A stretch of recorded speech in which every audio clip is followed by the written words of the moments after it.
What's happening, and good morning. Welcome to day number 2 on the Kentucky Adventure Tour. Not trail. Tour and trail, two totally different things. Uncle Rob said so.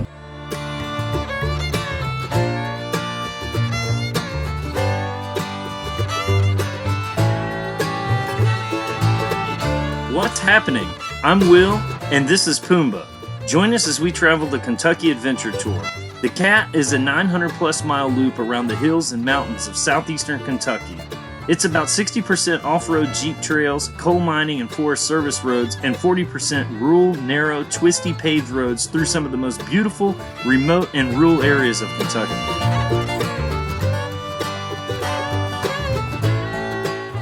Anytime I go on one of these adventure tours, I never plot out campsites. I just take the luck of the draw, and hopefully we get lucky. This time we did get lucky. We found a beautiful campsite right by the river. Hopefully this luck continues throughout the rest of the tour. I'm sorry, I will not be sharing any of the coordinates for any of the campsites that you see on any of my videos. You'll have to find those yourself.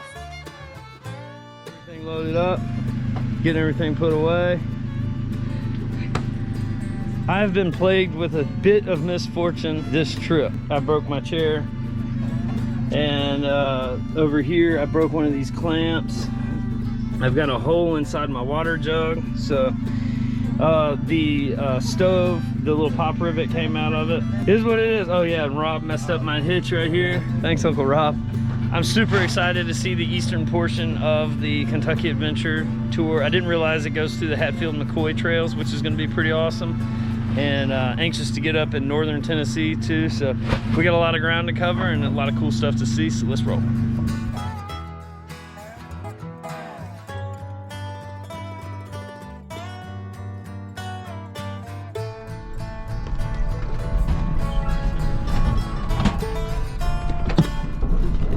This is what we like to call a Kentucky car wash. Lord. Oh, that does not sound good, bro. Jeez, man. Holy cow. Poor Apple. Lord. I don't know if they're going to be able to get through with all this stuff on their roof behind me. Huh? Jeez. This definitely isn't the first time that Apple and I have ever traveled down an overgrown trail, but this is by far the worst overgrown trail we've ever traveled down. There will be many more of these trails all along the Kentucky Adventure Tour, and after the tour, Apple does not have one single body panel on her that does not have some sort of pinstriping or other damage. You'll have to stay tuned for a future episode to find out where that other damage comes from.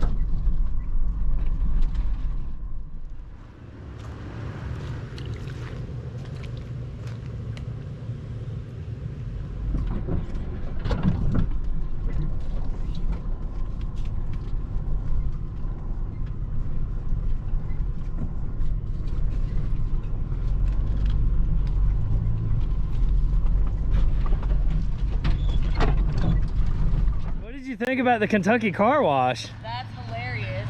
I didn't get it until like 2 minutes later. I was like, oh yeah, it is like a car wash. Man, that was wild. That was crazy. We definitely all got some new pinstripe. That was going through the bush, man, yeah. Like straight up. Yeah, skip that part off. Well, how was the Kentucky car wash? It was great. It took my bowl out of my rib pecs. So. How did that happen? I don't know.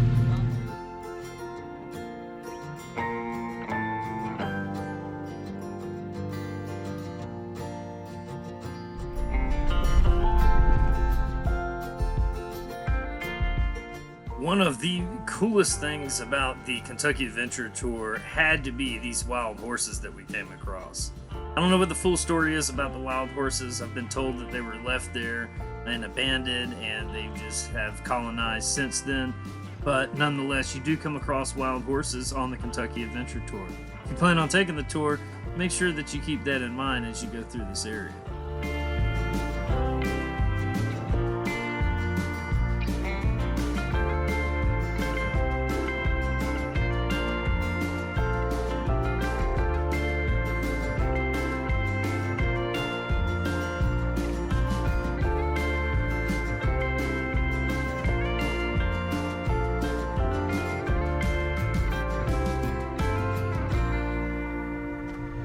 we got another catastrophe. The awning, these are some really super low branches that we're dealing with and having to drive through, and all the vehicles are taking a hell of a damn beating doing it. But this one in particular now is missing the awning, so we got to turn back around.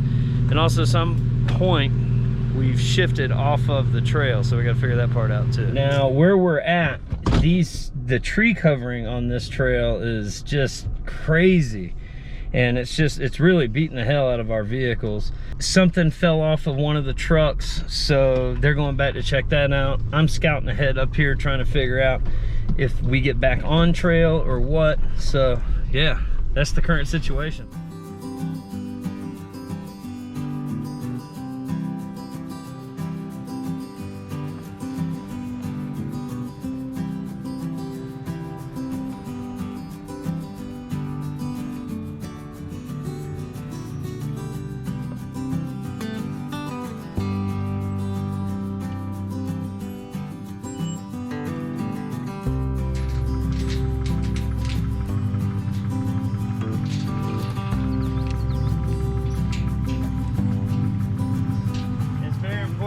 Across these gates and you open them to pass through your trail, that you close them back.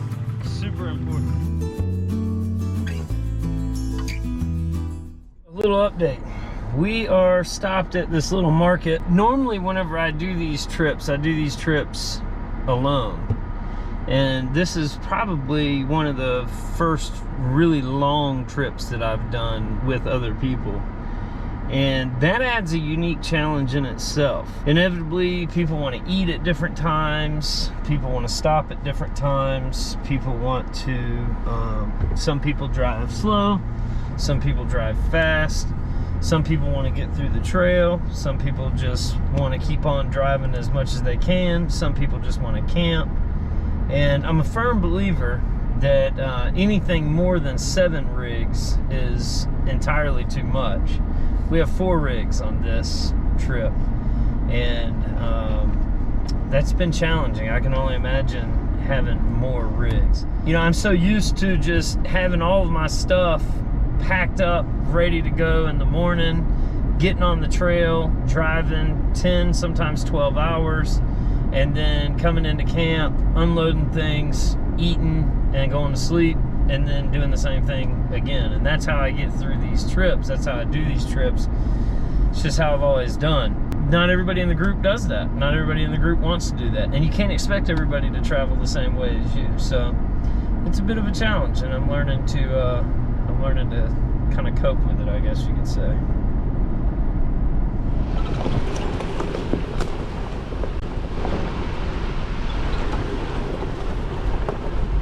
Alright, so it is 7 o'clock and we are in search of campsite. We have commissioned the help of some locals, so one of the best ways I know to find campsites is to ask the people that are around the area that you're in whenever you need a campsite.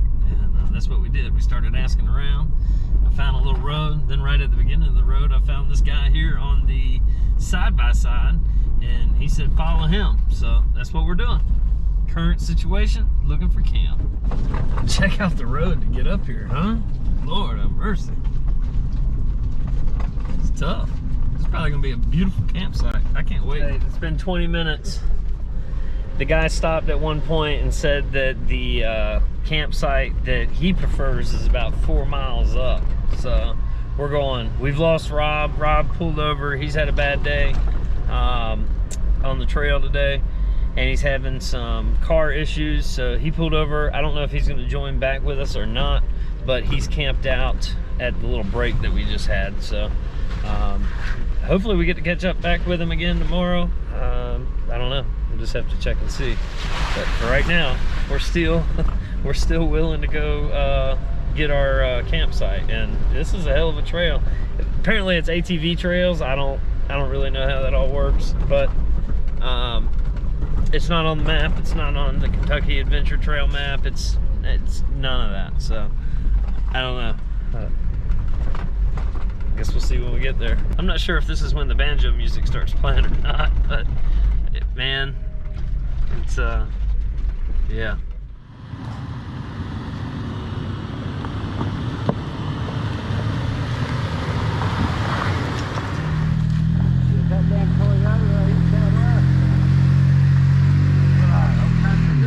found a campsite, even though Amber thinks that the crazies are going to come back. Aaron does too. Thinks that the crazies are going to come back and get us. I'm not that worried about it. I've met far less assholes than I've met assholes. More assholes. She's met more assholes, but it's all in what you want in life. Whether or not you think you can or you can't, you're right. So I'm not dying in Kentucky. Got more to live. current situation is we finally found a campsite. We the way that I got this thing is crazy. So I saw a guy, he was outside of his driveway. I stopped, I asked him if he knew of a campsite. He told me about a road that was 2 miles up. Take a left, it turns to gravel. There's campsites along that road. I said, awesome. So then we saw a person on a side-by-side. It was a man and a woman on a side-by-side, and then a guy on a dirt bike. And we asked them if they knew of any campsites. And the guy said, yeah, follow me. I know a beautiful spot. It's about 4.5 miles up this trail. Just follow me. The trail is an awesome trail. It's not overly hard. It is pretty technical, but I mean, it's a great trail. And they led us to a pretty cool campsite. Now, I will say that it is a bit sketched out. The girls are not happy about the campsite at all. Rob was able to join us back again. The girls also weren't happy that we had to come up this trail 4.5 miles. And it took about 30 minutes to do that because it is a pretty technical trail. They weren't happy with how technical the trail is. Like I said earlier, I don't typically do the group thing. And, you know, everybody has their own special way that they like to do stuff. And that's never more apparent than on this trip here. So it's a bit of a challenge for me. I'm not going to lie to you. You know, a lot of people have to have a set plan, and they got to have an itinerary and different things like that. And the way that I do these trips is I plot out a map of the coordinates of whatever the trail is, and then I go. It's a 1,000-mile trail around Kentucky. The chances of you finding Instagram-worthy campsites every single night that you're on the trail are impossible. It's not going to happen. And, you know, a lot of times you're plagued with private property and different things like that. So it's not always what the pictures are going to show you, you know? The other thing about it is again, I'm not a planner, so, you know, I get up in the morning, I pack all my shit up, I'm out, I'm ready to go, I drive until it's dark outside, and then I find a place to camp. I've camped in everything from beautiful scenic vistas to truck stop parking lots. It's, you know, sleeping to me is an activity that you have to do. So I find a place to do so, and then I do it, and then I'm on for the adventure the next day. Everybody does an adventure different, though. So there's no right or wrong way to adventure. But that being said, I had to come out here, and I had to kind of get away from everything, reset a little bit. And I wanted to show you guys the view from the air of the mountains that we're staying in. Now, we don't have this view from the campsite. The campsite, as you saw, it's just this old little area. The people that showed it to us said they've been coming down there for 25 years. They found it one day, and they've just been coming there ever since. So it is what it is. I don't know anything about this campsite, but let me show you this view.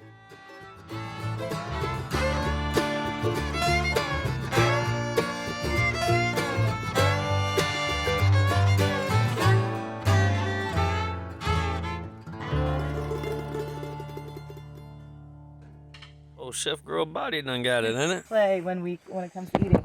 So we have Italian sweet sausage with and everything is organic. Green peppers, red onion, yellow onion, garlic, oregano, basil, magnifique. The rest of the night we hung around the fire, exchanging stories of the various adventures that we had been on. This is always a welcome relief after a tough day on the trail like we had today. Little did I know, there were far more challenges that the Kentucky Adventure Tour had to offer.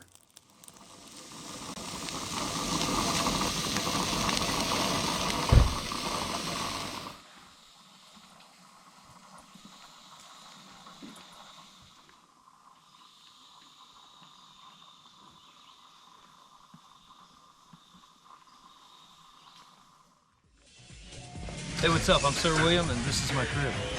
Come on in.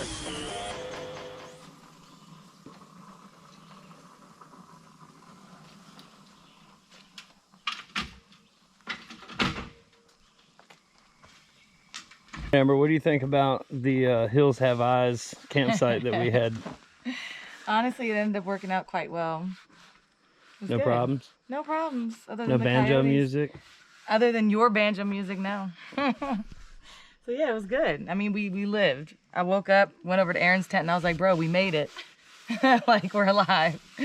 So that's always a good thing, right? Yeah. I'll be honest with you.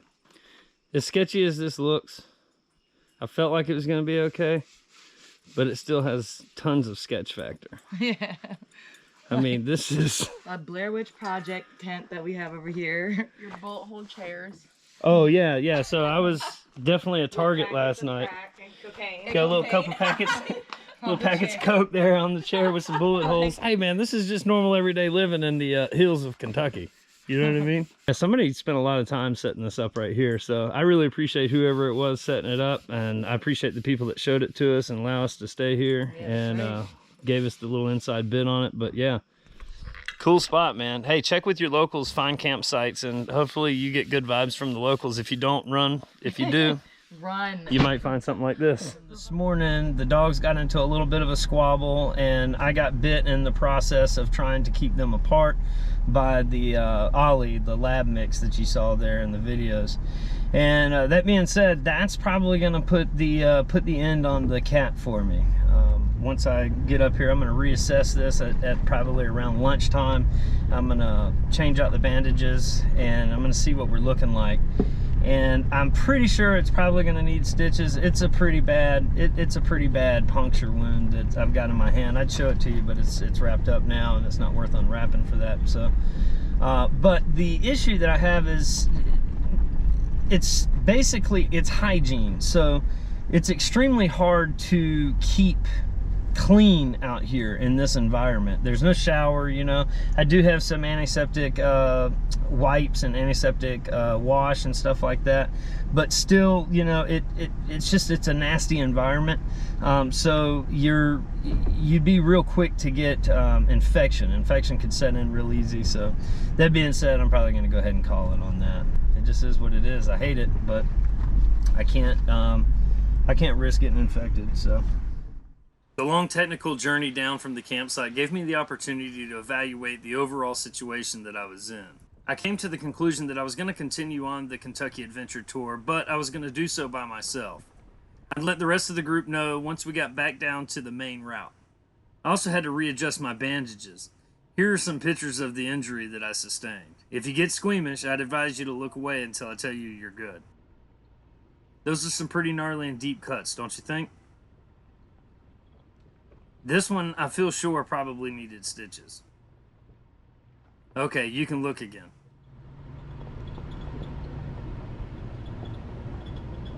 That's all I need.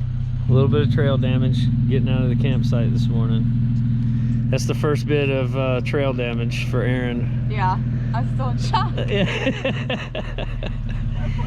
But the good thing is like I was telling her, is these things are 3-piece bumpers. At least the Tundras are. I'm pretty sure the Tacomas, the new Tacomas are as well. Yeah, they are too, 'cause I already looked and I can get both Yeah. these pieces put on. The reason that they do that is, one, they want you to be able to do that and not, you know, mess up the whole entire body. And two, a lot of people come up whenever they back into trailers and stuff like that. So, hey man, it's gonna happen. Yeah, I guess. Yeah. There's something you don't see every day, huh? This is town square at Williamson, Kentucky, and a whole bunch of people just pulled up on ATVs. That's cool. Now that I was solo, I was able to make up some time. I stayed on the pavement a little while outside of Williamson, Kentucky, where I got back on the Cat, and then quickly made it back into off-road trails.